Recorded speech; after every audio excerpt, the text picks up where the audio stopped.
for a quick summary of that 4-step pranayam, prachadaran, vidharan. So there are 4 steps again. Step 1 is where we inhale. First, we inhale deeply through both the nostrils. That's how we start.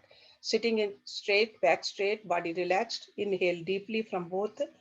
Then close your right nostril and exhale forcefully through the left nostril. Okay, so you have inhaled, close one side, and normally we do it with the right, and exhale forcefully through the left. So that's how you empty your lungs. Then you inhale gently from the same nostril, left nostril, and exhale vigorously. So this is how you do it 3 times. So exhale, inhale 3 times through the left nostril.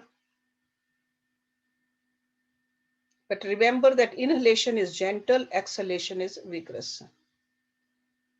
Then after that, you just sit, concentrate over here in the third eye area, the eyebrow center. Okay. Then switch to the other side. So exhale vigorously through the right while keeping the left closed. Okay, so both inhalation and exhalation through the right.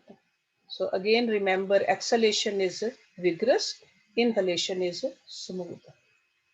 So this is step number 1. So then the step number 2 is where both the exhalation and inhalation, they are vigorous. First do it with the left, then do it with the right. Okay, again, when you do it with the left, you keep your right closed. When you do the right, left closed. So one nostril at a time. So 3 times again from each side. Okay, and step 3 is both exhalation and inhalations are rapid. Okay, rapid means like this. That's called rapid. Okay, so again, first do it from the left side and then from the right side. Rapid. Okay, so not by number over here. You are just doing it for a certain period of time. You don't have to do it 3 times here. Okay.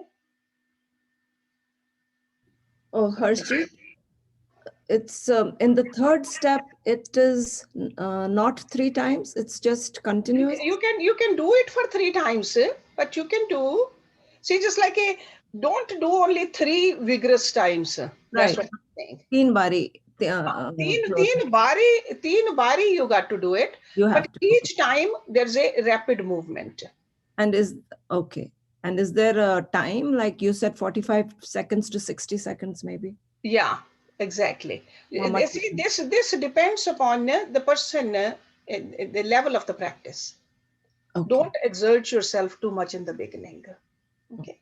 Just see how much you can do without feeling exhausted. Gotcha. Okay? Yeah. So that's why I told you that after doing this rapid movement, just watch if your mouth gets too dry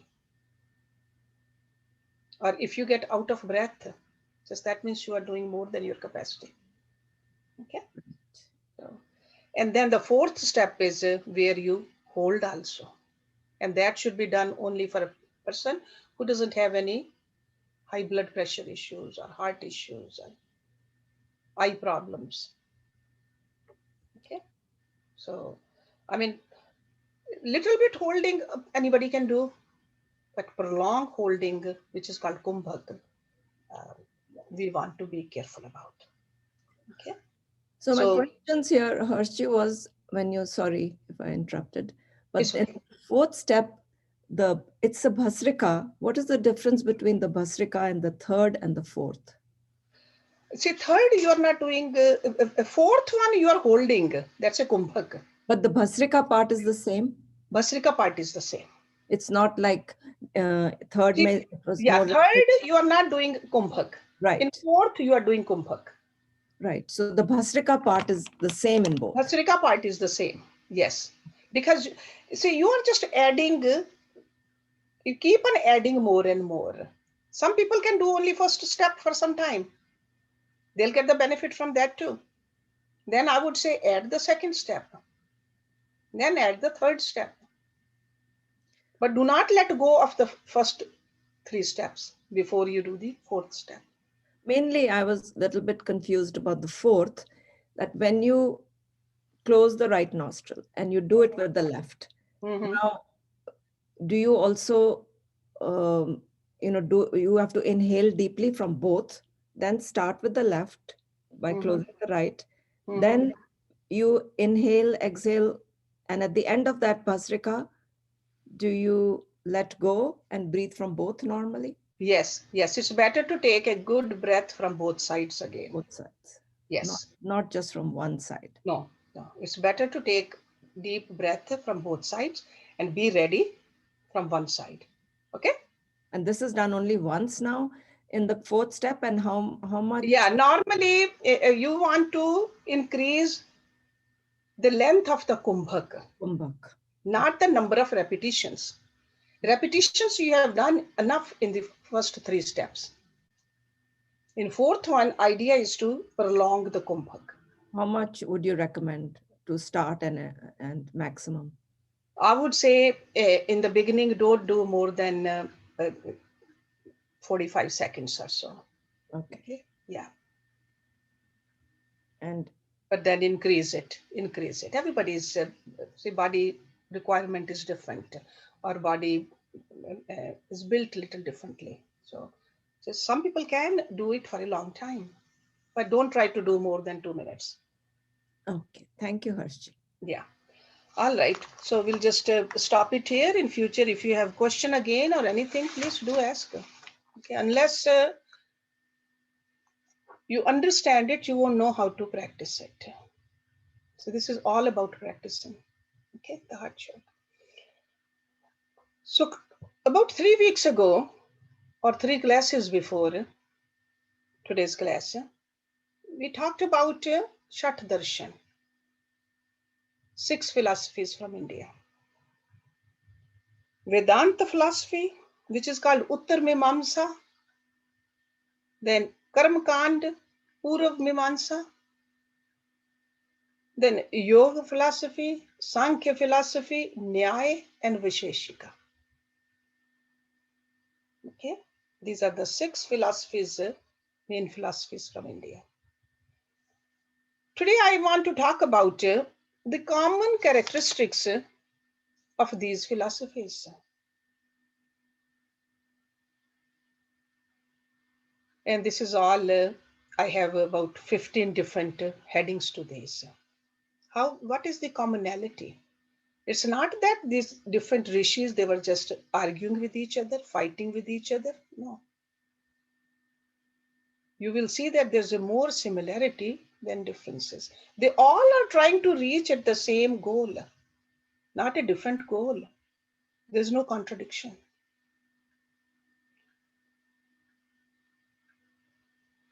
So these are the common characteristics. And we see that the source of all these philosophies, based upon these common characteristics, is the Vedas.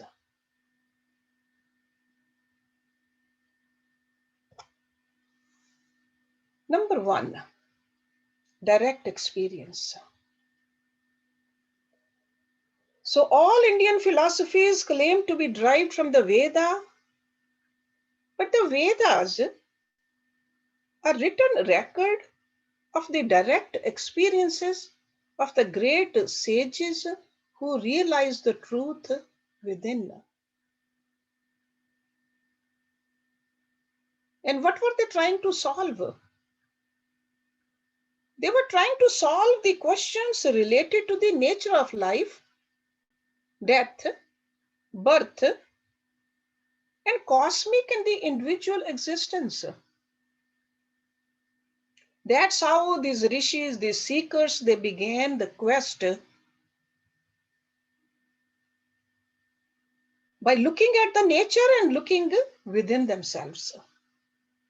And after doing much experimentation, they discovered various methods of meditation. They said that by doing these different meditations, you can really attain the higher level of consciousness. And this came from their direct experience. So that's why I would like to say that direct experience is the foundation of the systems of the Indian philosophy. It's not a hearsay. So each school originated with an enlightened teacher, because when they experienced it, that's how they became enlightened. That's why they're called rishis. And they described their own experiences of the truth and even the process for attaining it. None of them said that, no, I have attained it, you cannot attain it, it's only for me. They said, sure, this is my experience and this is how I achieved it, and you can achieve it too with the same process, to their disciples. So that's why this direct experience is a common characteristics of all these 6 philosophies. Whether it's a yoga or whether it's a Sankhya or whether it's a Nyaya or Visheshika, doesn't matter. The second common characteristics is practicality. All systems contain a practical aspect which is called sadhana. So sure, there seems like there's a theoretical system of philosophy, but it can be applied in a practical way by their adherents to solve their problems in daily life, to attain the highest goal.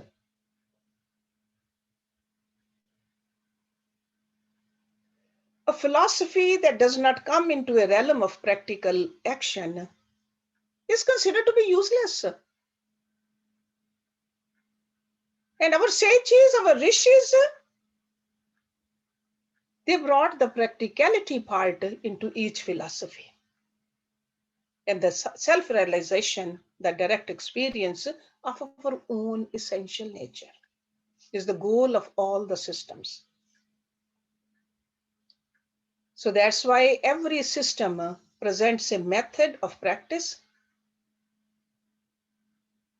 which by going through the practice, a person can overcome the pains and the miseries which are on the way of this ultimate truth. And some of the practices are selfless love, service to others, purification, self-control. These are the practical aspects of these philosophies.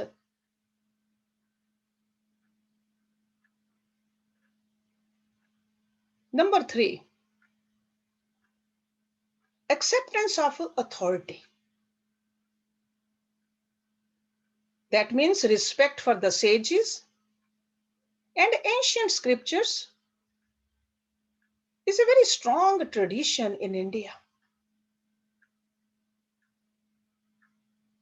Whenever a teacher advocates a new philosophy or philosophical system, we often see that the teacher is citing the established scriptures or writings of authorized sages to support. Even in Bhagavad Gita, we saw that Lord Krishna used that in olden time, the sages, they said that, they did that. Arjun, you should do it too.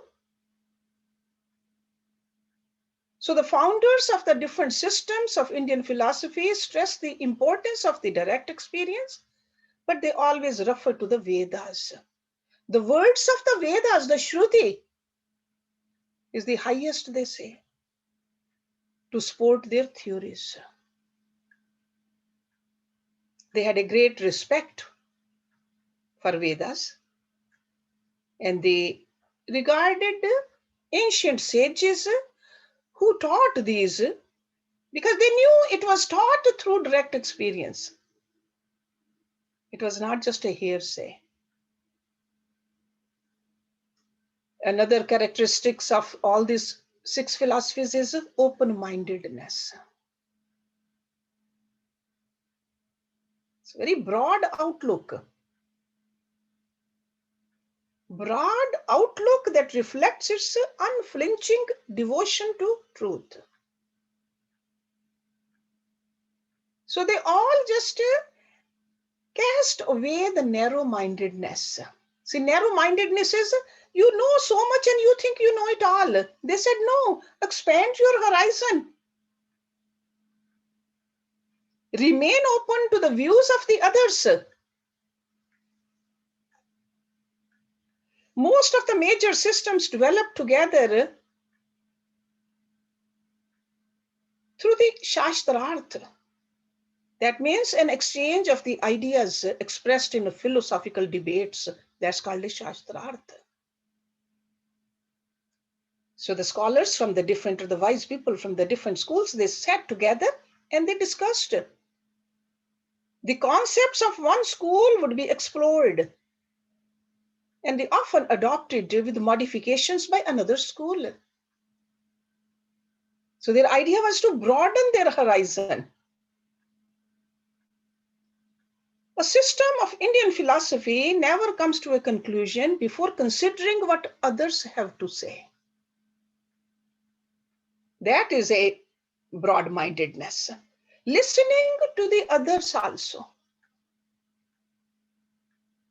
See, normally there was an established method of philosophical exposition in the Indian tradition, where there was a explaining and critiquing the prior view, which was called Purv Paksh.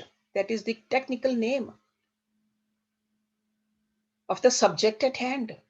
Then refuting this prior view and describing a subsequent view, which is called Uttar Paksh, which established a higher step that is called a conclusion or a final theory, Siddhant. So Purv Paksh, Uttar Paksh, then the Siddhant came. These are the technical terms. That's how they did the Shashtarth.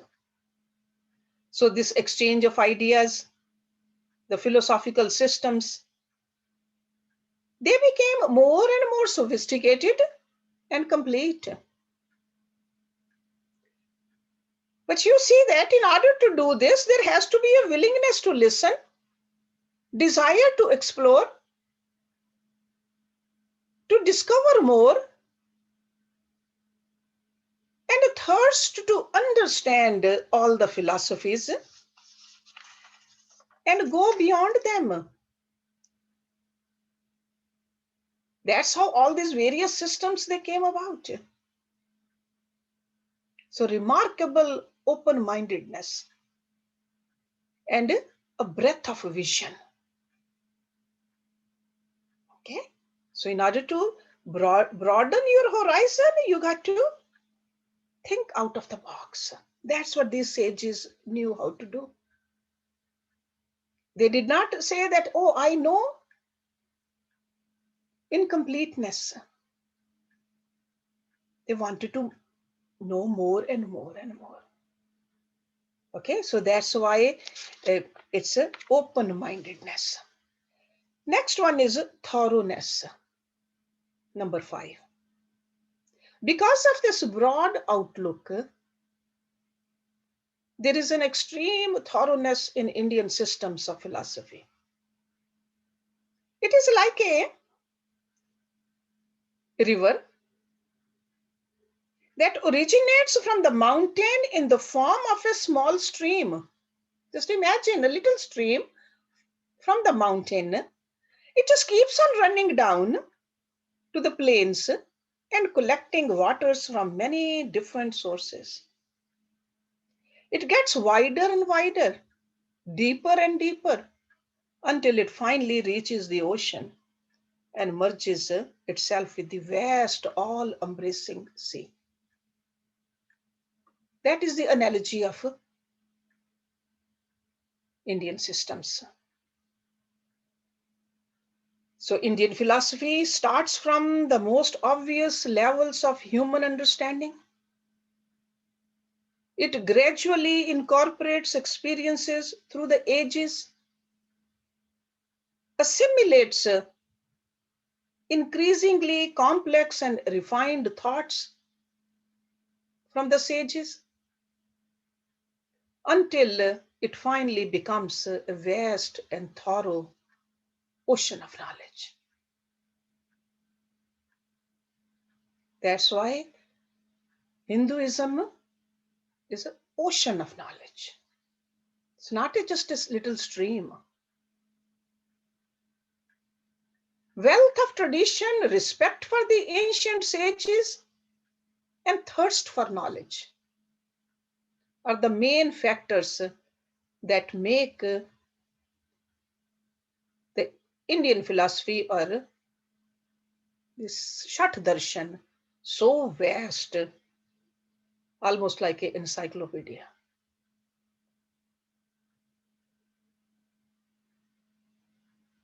Number 6, support of logic and reasoning. It's not a blind faith. So direct experience is the foundation, but the reason and logic are the chief tools that enable the system to grow and develop. The theories are presented in a way that the conscious, rational mind can easily accept. So all of these systems, all 6 of them, they apply the methods of logic to argue their points of view, and to protect themselves from the criticism of their opponents. So there is a lot of logic and reasoning involved. These arguments and rational inquiries are the supporting tools. They are all part of this philosophy. See, reason only justifies that which intuition or direct experience has revealed. That's why they say be reasonable. You have experienced it. Next one is unbroken flow and stability. All these philosophies, they have their roots firmly hidden in the depth of time. The tradition, which is thousands and thousands of years old, it has been preserved intact, first by an oral tradition and later through writings. Because there are some fundamental questions asked in the Upanishads, which are the questions to the problems of human life. And these questions, they transcend the limitations of time, place, and culture. So that's why these students and the teachers, they made great efforts to preserve the traditional knowledge. See, just like we always say that Bhagavad Gita, even though it was written more than 5,000 years old, but we can see that even in today's life, all those philosophies, all that truth applies, each and every part of it. So that's why there were certain Brahmin families. They maintain the integrity of the original Vedic teachings.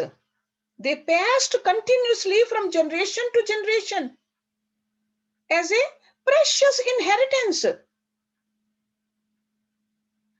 Just like some people like to pass on their gold and the gems and the buildings and the businesses. For these Brahmins, This knowledge was more precious. This was their inheritance. They wanted to pass it on. They wanted to make sure, because it goes beyond time, space, and the place. Another common characteristics in these philosophies: parallel growth and coexistence of many schools.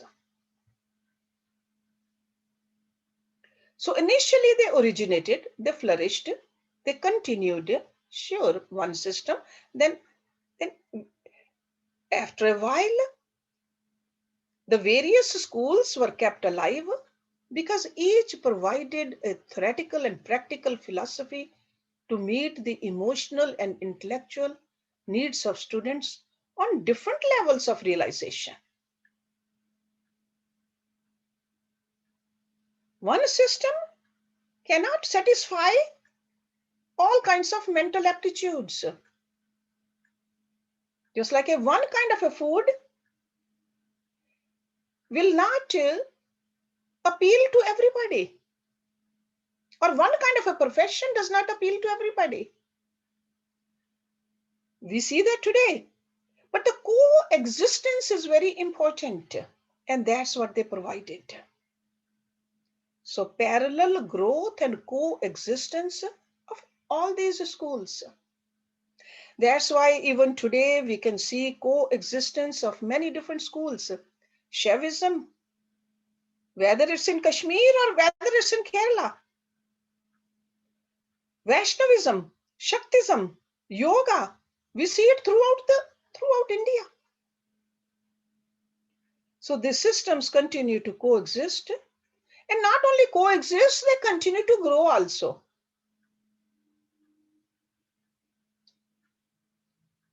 We all belong to this Yoga Sadhana Ashram, and we see that even basic Hatha Yoga, the asanas, is not just a one routine.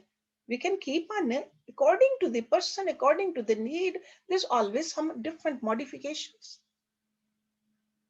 It's not just do this and this is it. No, that's not how it goes. That's why a live teacher is needed. A guru is needed in all these systems. Next one, harmony among the schools. So they have a very unique quality of cooperating with each other. When the debates take place, the aim is not to destroy another philosophy, but to help in the process of clarifying one's own and other theories. So goal is to have a further clarification, not to put the other down. So that means the flexibility is the main reason for the harmony among the different schools. These philosophers, they understood that one specific philosophical or spiritual discipline is not suitable for all. Just like in one family, individual members are found to follow different philosophical disciplines while maintaining a harmony in the family. All the family members, they don't need to follow one philosophy.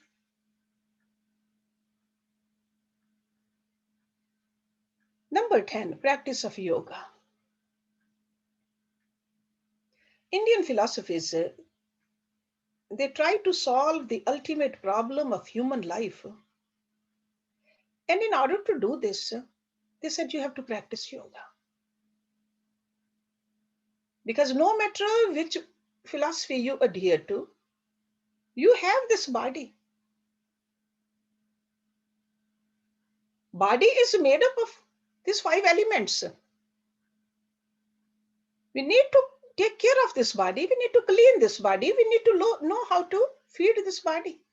The same way, mind. So they all believed that we have to practice yoga. They all prescribed this. Some type of practice of meditation, concentration, mental control.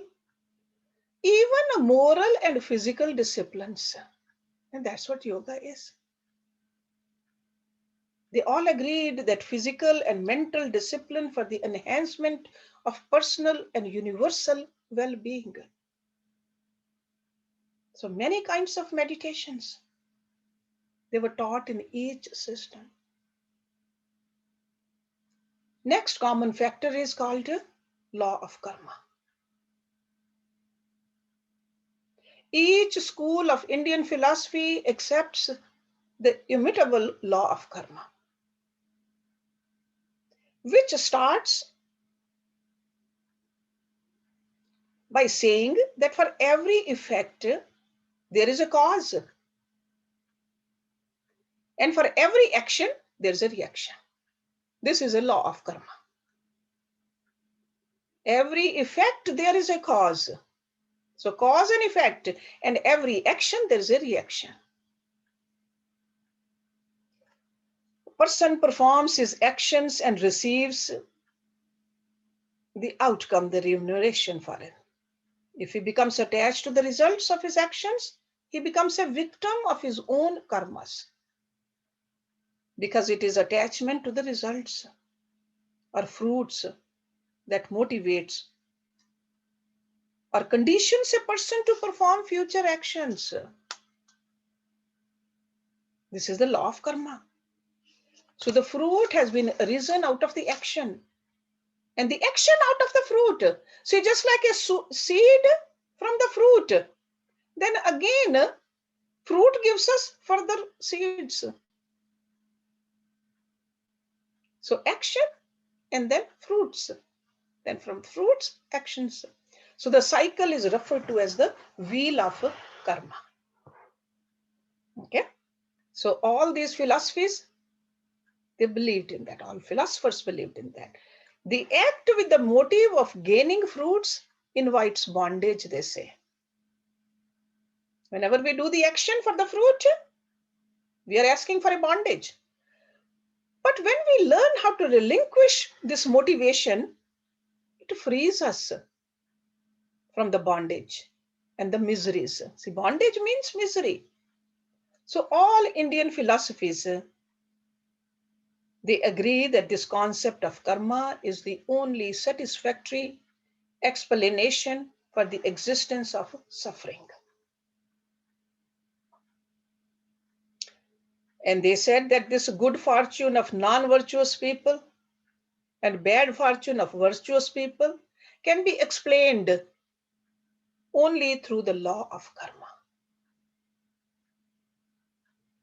Because we don't know the whole picture. We just look at a person. We think why bad people are flourishing or the good people are suffering. It's law of karma. So according to this law, nothing is accidental. Whatever happens in one's life is because of karmas performed in this life or in the past life. All these philosophers, they believed in this. So directly or indirectly, each system teaches how to discipline the mind while performing actions and relating to the external objects of the world. Inner and outer worlds, we can live happily without being attached to temporal objects, they say. They say slavery to this phenomenal world occurs due to our selfish karmas. That's how we get attached. And everyone is free to break this rope of bondage. We all have that power in us, and we are here to break that. So law of karma solves the ultimate questions of life and provides the ethical and moral laws according to all these philosophers. Next one, moral and ethical teachings. So these great sages, they said that external peace and harmony An orderly and law-abiding society is necessary. There has to be some kind of a discipline in our daily life related to family, society, and the nation, because without law and order, the external world becomes disorganized and a source of misery. They all believe that we are not living in a vacuum. We live in the society, we live in the family. When external tranquility is disturbed, it's hard to maintain tranquility within. Okay? So, lack of morality and discipline creates misunderstandings in relationships also. This misunderstanding is the root cause of all emotional problems. So that's why they talk about the moral and ethical laws. That is a very practical aspect of all systems of Indian philosophy. Okay? These are not like a commandments. They never called these commandments. They use the word commitments. Okay? Commitments accepted in order to create the external peace and harmony within. Commitment. I make a commitment. Okay. Next one is acknowledgement of suffering. In each system of Indian philosophy, the main cause of suffering is considered to be the misunderstood relationship between the self and the external world.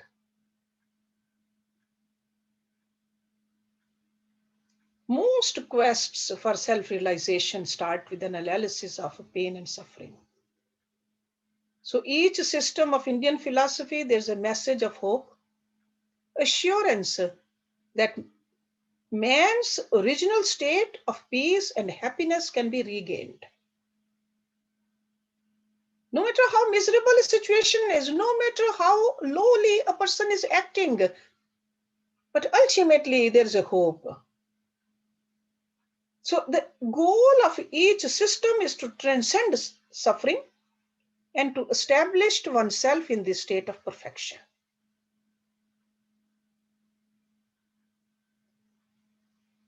Next one is belief in eternity.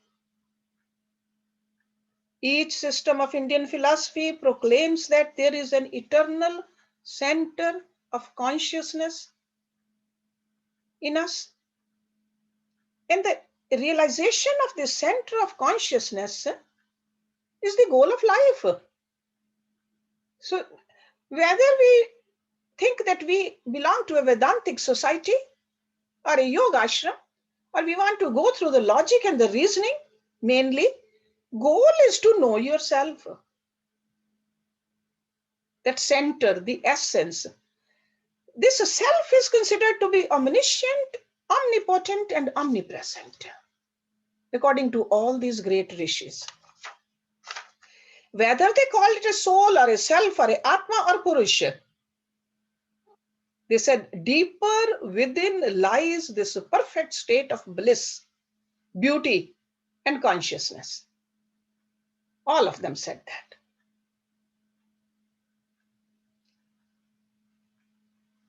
Center of life, which is eternal, which is not subject to experiencing the pairs of opposites. These pairs of opposites, dukh and sukh, pain and the suffering, joy and the sorrow, health and the sickness, it doesn't reach there. It's beyond that. They all believe in that. The last one is called a holistic approach. Holistic. It is a systematic combination of metaphysics. I'm talking about all 6 philosophies. They talk about metaphysics, ethics, aesthetics, sociology, psychology. All the sciences related to life are included in their scope. They study a human being's entire being, including the body, prana, mind, and the self, as well as a person's relationships with the external world. That's why I told you last time, all these Indian philosophies, they attempt to answer these main questions for us. Who am I? From where have I come from? Why have I come here? What is my relationship with the manifold universe and other human beings? What is the essential nature of my being? What is the essential nature of the manifested world and its cause? What is the relationship of the center of consciousness and the objects of the world? What is the nature of the forms and names of the objects of the world? And how do they serve the essential nature of man or universal consciousness? What are the guidelines for action as long as we live in the physical body? Do we live after death? What is truth? How do we arrive at rational conclusions on questions of truth? So these are the very deep questions only human beings ask, or only human beings are capable of understanding.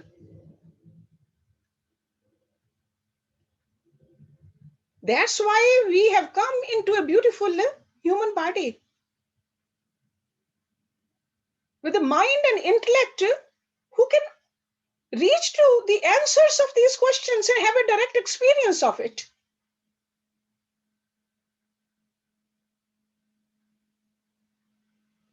This is our work to do. Okay, I'll stop here, and if you have any questions. So today's main reason for this particular lecture was so that you don't think that these rishis, they tried to divide the society. They did not. They never said that yoga is better than Vedanta or Vedanta is better than yoga. No. All these philosophies, they're trying to answer the same questions. There's more commonality than the differences. They all say we got to reach there. We got to experience. We got to know who we are. We have to have the answers for these questions. Some said, sure, through Karma Kand, we can do that. Goal is the same. But then properly Karma Kand, while keeping all these questions in mind, or through yoga, meditation. But then definitely there's all the disciplines they got to be part of that. Okay, so this was not to confuse you, just to bring your mind at a certain calmness that, hey, there's no differences are less, commonalities are more, and everybody is trying to understand the same truth and experience the truth. Okay, it is not just given like a more information to you. You remember there are three things: data, information, and knowledge. Right? I'm sure you know the difference between these three. Because sometimes in these classes, you might think that there's so much data.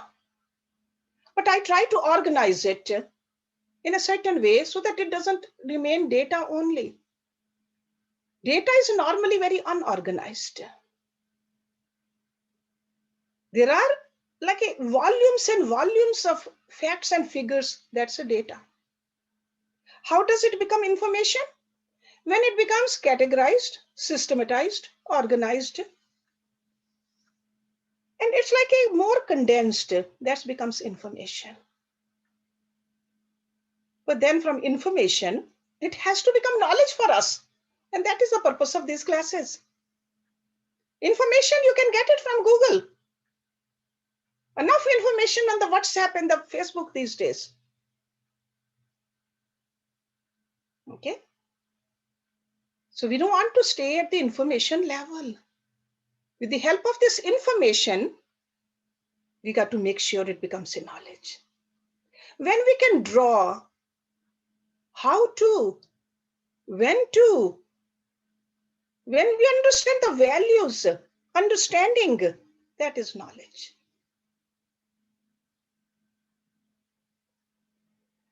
Information you can gather.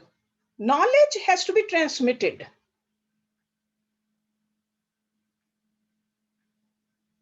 Okay? You can gather information, but then you don't know when to use, what to use, what do we really need. But knowledge, when it's transmitted properly, hopefully through these classes, it's a knowledge to you. So ultimately, this knowledge you have to practice also. Okay, so any question?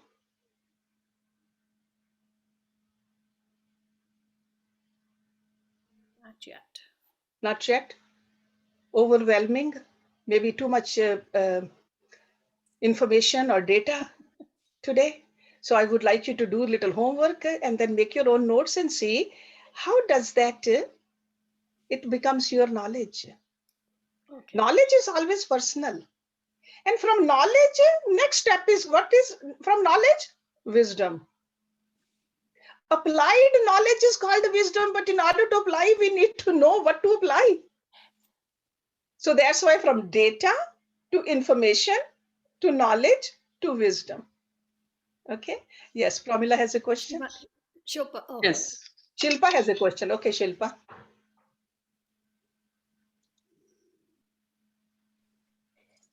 Hershey, can you repeat number 6, please? Sure. Number 6, logic and reasoning. So all these 6 systems, they supported reasoning and logic. Those were like a chief tools which will enable the system, or for us, the system over here means us, to grow. So think it through logically. It's not just you are given the information and you are supposed to follow that. Think it through. All of this, just like even yoga asanas when we do, or pranayam we do, meditation we do, what do I tell you? Got to see what's happening within you logically. Okay, so that's what it really means, number 6. So that's why I said the arguments and rational inquiries are the supporting tools. It's okay to have a little discussion. Arguments are not just to argue for the sake of arguing, for the sake of understanding. So that is a part of the philosophy. Okay. Okay. So, thank you.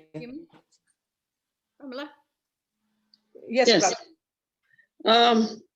This theory of karma, could you explain a little bit more in details? Yeah. You said nothing is accidental. Yeah, nothing is accidental. Everything, whatever is happening, it's our own karmas. It's a cause and effect, action and reaction. Some we know, some we don't. The things which happen to us,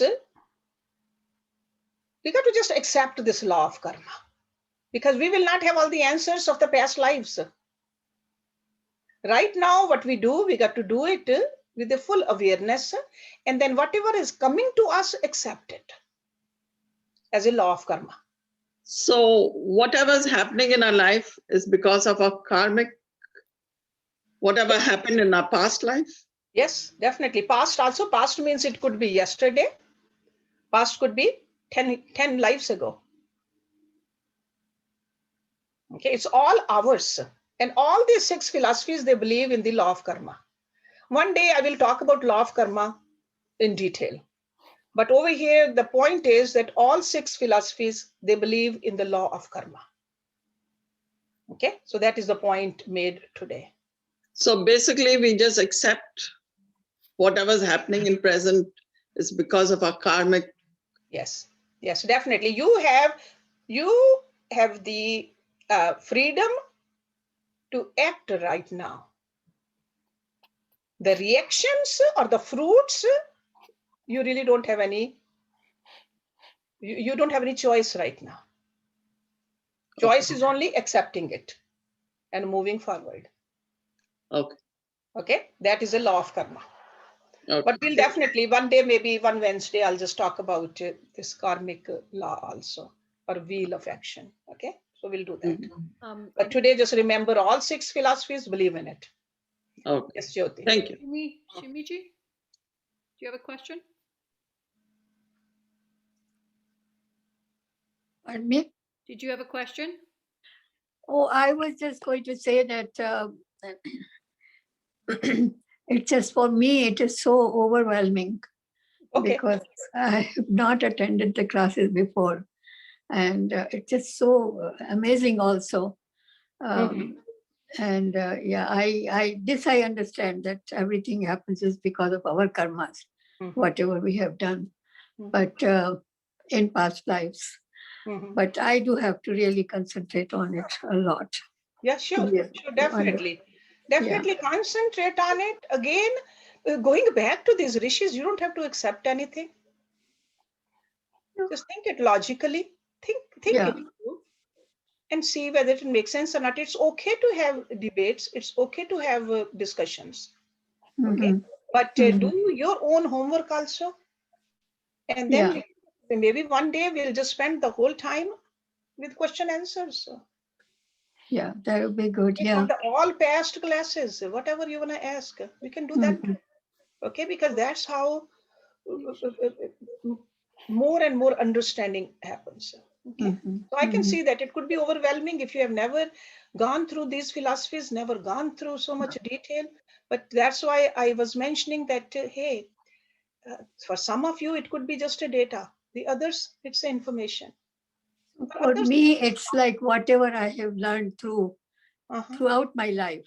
Be good and be, good to people, help and all those things. Those I understand. Those I know.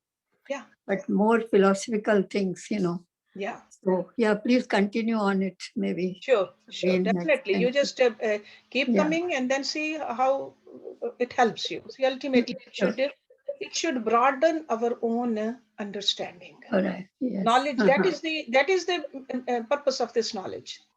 Yes, Jyoti. Nishta, you have a question?